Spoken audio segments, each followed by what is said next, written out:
اعوذ باللہ من الشیطان الرجیم، بسم اللہ الرحمن الرحیم۔ چوپالوں کے بارے میں نبی صلی اللہ علیہ وسلم اپنے اصحاب کے ساتھ بنو سعد کی چوپال میں بیٹھے تھے۔ جب اپنے نبی صلی اللہ علیہ وسلم کو اللہ تعالیٰ نے وفات دی تو انصار بنو سعدہ کے ثقیفہ چوپال میں جمع ہوئے۔ میں نے ابوبکر رضی اللہ تعالیٰ سے کہا، آپ بھی ہمیں بھی وہیں لے چلیے۔ چنانچہ ہم انصار کے ثقیفہ بنو سعد میں پہنچے۔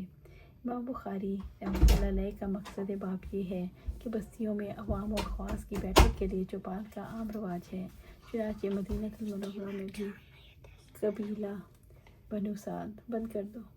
بنو سعد میں انصار کی چوپال تھی، جہاں بیٹھ کر عوامی امور انجام دیے جاتے تھے۔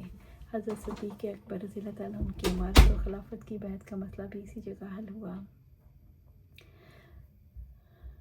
ثقیفہ کا ترجمہ منڈوا سے کیا ہے، جو شادی وغیرہ تقریبات میں عارضی طور پر سائے کے لیے کپڑوں یا پھوس کے چھپروں سے بنایا جاتا ہے۔ مناسب ترجمہ چوپال ہے، جو مستقل عوامی آرام گاہ ہے۔ آپ صلی اللہ علیہ وآلہ وسلم کی وفات پر امت کے سامنے سب سے اہم ترین مسئلہ آپ کی جانشینی کا تھا۔ انصار و مہاجرین ہر دو خلافت کے امیدوار تھے۔ آخر انصار نے کہا، ایک امیر انصار میں سے ہو اور ایک مہاجرین میں سے۔ وہ اسی خیال کے تحت ثقیفہ بنو سعدہ میں پنچایت کر رہے تھے۔ عمر رضی اللہ تعالیٰ نے حالات کو بھانپ لیا اور اس بنیادی افتراق کو ختم کرنے کے لیے آپ صدیق اکبر رضی اللہ تعالیٰ کو ہمراہ لے کر وہاں پہنچ گئے۔ صدیق اکبر رضی اللہ تعالیٰ نے حدیث نبوی کے پیش کی، جس پر انصار نے سر تسلیم خم کر دیا۔ فوراً حضرت عمر رضی اللہ تعالیٰ نے حضرت صدیق اکبر کی خلافت کا اعلان کر دیا اور بلا اختلاف جملہ انصار و مہاجرین نے آپ کی دست حق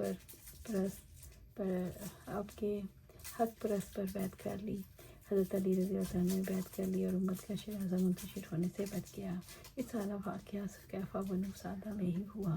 کوئی شخص اپنے پڑوسی کو اپنی دیوار میں لکڑی کاٹنے سے نہ روکے۔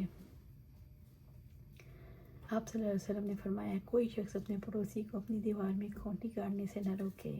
پھر ابو ہریرہ رضی اللہ تعالیٰ کہا کرتے تھے کہ یہ کیا بات ہے کہ میں تمہیں اس سے منہ پھیرنے والا پاتا ہوں، قسم اللہ کی میں تو اس حدیث کا تمہارے سامنے برابر اعلان کرتا رہوں گا، یا ایک لکڑی لگانے سے، کیونکہ حدیث میں دونوں طرح جمع ہوئے ہیں۔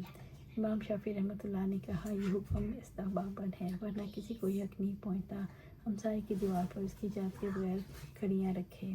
مالکی اور حنفیہ کا بھی یہی قول ہے۔ احمد اور اسحاق اور اہل حدیث کے نزدیک یہ حکم وجوباً ہے۔ اگر ہمسائے اس کی دیوار پر کھڑیاں لگانا چاہے تو دیوار کے مالک کو اس کا روکنا جائز نہیں، اس لیے اس میں کوئی نقصان نہیں اور دیوار مضبوط ہوتی ہے، کو دیوار میں سوراخ کرنا پڑے۔ امام بہقی نے شافعی رحمۃ اللہ علیہ کا قول قدیم یہی ہے، اور حدیث کے خلاف کوئی حکم نہیں دے سکتا، اور یہ حدیث صحیح ہے۔ آخر حدیث میں ابو ہریرہ رضی اللہ تعالیٰ کے خفیہ میں اس قول منقول ہے، جس کا لفظی ترجمہ یوں ہے، قسم اللہ کی میں اس حدیث کو تمہارے مونڈوں کے درمیان پھینکوں گا، یعنی زور زور سے تم کو سناؤں گا اور خوب تم کو شرمندہ کروں گا۔ ابو ہریرہ رضی اللہ تعالیٰ عنہ کے اس قول سے معلوم ہوا، جو لوگ حدیث کے خلاف کسی پیر یا امام یا مجتہد کے قول پر جمع ہوئے ہوں، ان کو چھیڑنا اور حدیث نبوی اعلانیہ ان کو بار بار سنانا درست ہے۔ شاید اللہ ان کو ہدایت دے دے۔ اللہ سبحانہ تعالیٰ سے دعا ہے کہ قرآن و سنت پر عمل کرنے کی توفیق دے اور جنت الفردوس کے اعلیٰ مقام پر ہمیں اپنے پاس خیر عطا فرمائے۔ آمین یا رب العالمین۔